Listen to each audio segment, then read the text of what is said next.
جو آپ کو نظر آ رہی ہے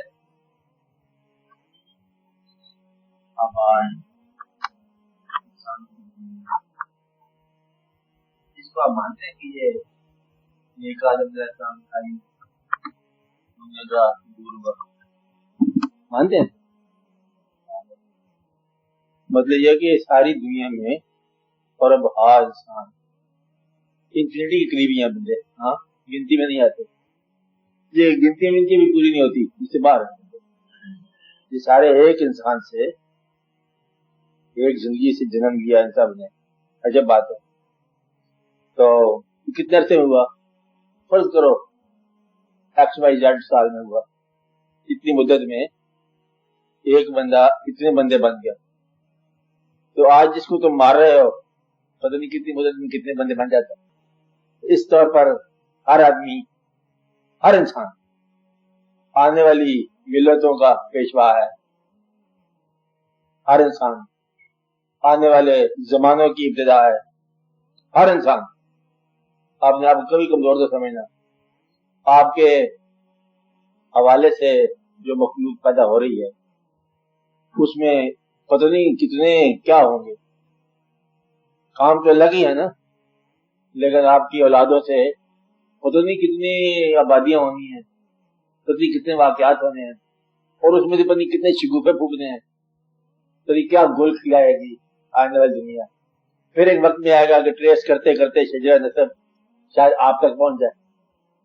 یہ تھے جد امجد اس خاندان کے جو دنیا ساری میں آباد ہے، ہو سکتا ہے نا وہ نون آدم ہے، آپ ان نون آدم رہے گے، کیونکہ آپ کے واسطے کوئی ڈیوائن اعلان نہیں ہے، آپ کا جنرل، اس لیے آپ آدم علیہ السلام ہوتے کہ آپ جنرل کیڈر میں آتے ہو، اور وہ ایک خاص کیڈر ہے، ایک کو آدم کہہ دیا تو آدمی باقی سب ہے، واقعہ سب کے ساتھ وہی ہے، بات سمجھ، ہر ایک کا واقعہ وہی ہے تقریباً اسی کے مطابق، ورنہ تو اللہ تعالیٰ نے کہانی سنانے کی تو کوئی بات نہیں ہے کہ آپ کو کہانی سنائی جائے، یہی آدم ہے۔ آپ ثبوت اس کا کیا مانگو گے کہ اس آدم علیہ السلام کو واللہ والآدم الاسماء کلہا، کل اسماء دیے، اور اسماء آج کا آدم بیان کر رہے ہیں، وہ آدم علیہ السلام نے سارے اسماء ظاہر نہیں کیے، آج آپ کے دم سے ظہور ہو رہا ہے۔ ایسے کئی علوم آ رہے ہیں جو آج کا انسان پیش کر رہا ہے، تو یہ علوم بھی آدم علیہ السلام کو سکھائے ہوئے تھے، تو کہ وہ آدم علیہ السلام ان کا علم آج کے آدمی میں ظاہر ہو رہا ہے، یہ اس کے ثبوت ہے کہ اللہ تعالیٰ نے ایک کو سکھا دیے سب کے پاس آ گیا۔ آپ بات سمجھیں، گویا کہ سب کا تعلق جو ہے نا اسی ایک ابتدا علم سے ہے، تو جتنے علوم بیان کیے گئے آپ آ جائیں گے۔ یہ ایک واقعہ ہے،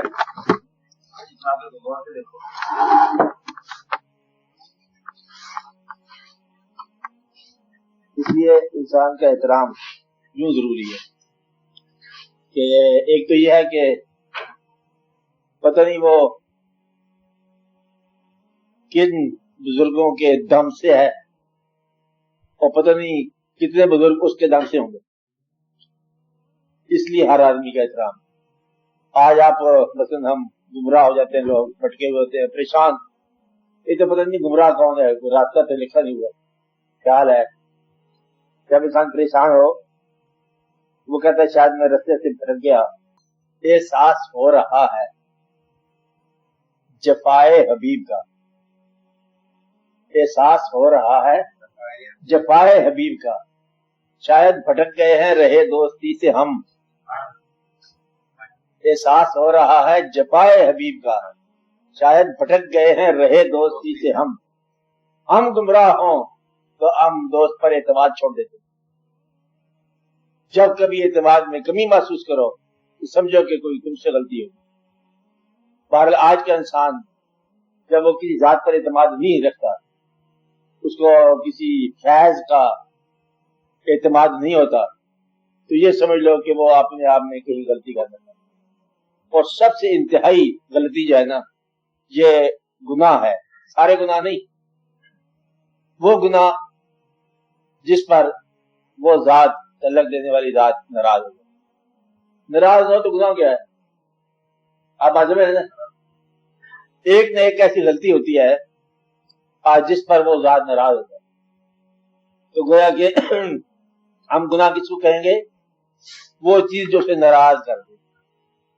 نیکی کسے کہیں گے؟ وہ چیز جو اسے خوش کر دے. اب یہ باطن کی آسان ہے، بیان کی کوئی کہانی نہیں. پیچھے کرو گے تو مرادی سے فارمولہ ہے. میں نے پہلے بتایا فارمولے کی عبادت اور فارمولے کا تعلق یہ جنرل کیڈر. یہ فارمولے کی عبادت ہے، یہ کرتے جاؤ. یہ فارمولے کا تعلق ہے، یہ کرتے جاؤ. خیرات کرتے جاؤ، رشوت لیتے جاؤ، خیرات کرتے جاؤ. خیرات سے اللہ راضی ہوگا. اسے کیا پتا کہ رشوت کے پیسے ہیں؟ یہ نہیں بات. بہرحال مطلب یہ ہے کہ ایسا عمل جو اسے ناراض کر، چاہے حج کا عمل ہو. یتیم کے پیسے لے کے حج کر آیا تو گویا کہ اللہ کے دربار میں جا کے پہنچا. کیا میں آ ہی گیا ہوں کیونکہ تیری گستاخی کہ تو میرے حکم کو وائلیٹ کر کے پھر میرے ہی پاس آ گیا. یہ ناراضگی کا باعث ہو سکتا ہے. دوسرا یہ رضامندی کا باعث بھی ہو سکتا ہے کہ غلطی کی پھر تمہارے پاس تو آئے. دونوں صورتیں ہیں. اب یہ آپ کا فیصلہ آپ کیسے محسوس کرو گے؟ اگر آپ میں اعتماد قائم ہے تو پھر غلطی نہیں. اعتماد ٹوٹ گیا تو غلطی ہوگی. آپ بات سمجھیں؟ سب سے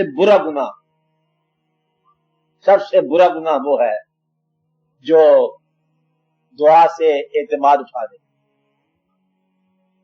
ایسا گناہ جس کے بعد آپ کا دعا پر اعتماد نہ رہے. بس سمجھو کہ سب سے انتہائی گناہ ہو کہ دعا کی افادیت ختم ہو گئی. اب دعا کو طبیعت نہیں جاتی، یعنی کہ آمین کہتا ہوں تو گلے میں اٹک جاتی. یہ ہے برا گناہ کہ جس کے بعد دعا نہیں کر سکتے. گناہ وہ جو دعا چھین لے. کون سا گناہ ہے؟ جو دعا چھین لے. اس لیے اس بات کا، چاہے وہ تکبر کی عبادت ہو یا عبادت کا تکبر ہو، اگر مغرور آدمی یا عبادت کا غرور اس میں ہو اور وہ دعا کے بھی کیا ضرورت ہے، میں تو اپنا سارا حق ادا کرتا رہتا ہوں جی، نماز بھی پڑھتا ہوں، آدمی کرتا ہوں، سارا کام ہم کرتے ہیں، مطلب تو بادشاہ ہو. اسے کہا جائے بھی خیال کرو، وہ آگے سے جواب دے دے دیکھو جی میں حج بھی کر آیا، عمرہ بھی کر آیا، نماز بھی پوری پڑھتا ہوں، زکات بھی دیتا ہوں، سارے کام میں نے ٹھیک کیے. اب اس میں میرا خوف کس بات کا؟ اس نے کہا کہ رعایا کا برا حال ہے. کہتے ہیں رعایا کا برا حال اس کی تو ہم نہیں ذمہ دار، ہم تو یہ عبادت کر رہے ہیں. بادشاہ سے اس کی عبادت نہیں پوچھی جائے گی، بادشاہ سے رعایا کا حال پوچھا جائے گا. آپ بات سمجھ رہے نا؟ اگر رعایا کا حال برا ہے تو بادشاہ کی عبادت اس کے کام نہیں آئے گی، کیونکہ اس کو اس کے شعبے میں جانچو. اسی طرح کا کہ دفتر کا ایک آدمی ہے، افسر ہے، کہتا ہے میں تو نیک ہوں، باقی سارا جو لوور سٹاف ہے میرے ماتحت سارے برے لوگ ہیں. اس کے ماتحت میں جو برائی ہے تھوڑا سا اثر کرے گی. نیکی نہیں اثر کر سکی تو برائی اثر کرے گی. اور جس طرح ہم کہتے ہیں نیک محفل میں نیکی پیدا ہوتی ہے یا بری محفل میں برائی پیدا ہوتی ہے. آپ اگر نیک صحبت میں نہیں ہوتے تو بری صحبت میں ہوتے ہوتے برائی کا اثر کرے گی. اس لیے ہم یہ کہتے ہیں کہ اگر تعلق قائم ہے، اعتماد قائم ہے، سارا وقت اپنے آپ کو اللہ کے تقرب اگر دیکھنا ہو، اعتماد دیکھو. اگر اس کے فضل پر اعتماد ہے سمجھو کہ زندگی ٹھیک جا رہی. آج کا انسان پریشان میں کہہ رہا تھا اگر ہے کس وجہ سے، اس کی وجہ یہ ہے کہ اعتماد اس کا ٹوٹ گیا. لیکن پھر کبھی غور کرے تو شاید کتنے ہی بزرگوں کے وسیلے سے وہ یہاں تک آیا.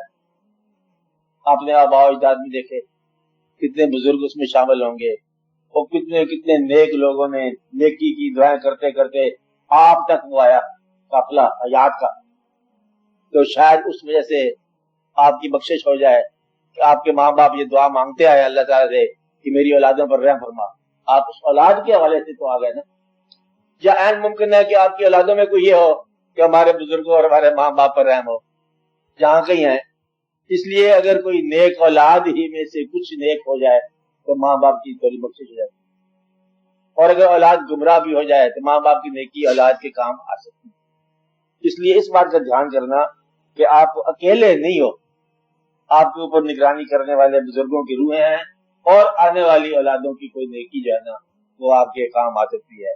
اس لیے آپ کبھی مایوس نہ ہو.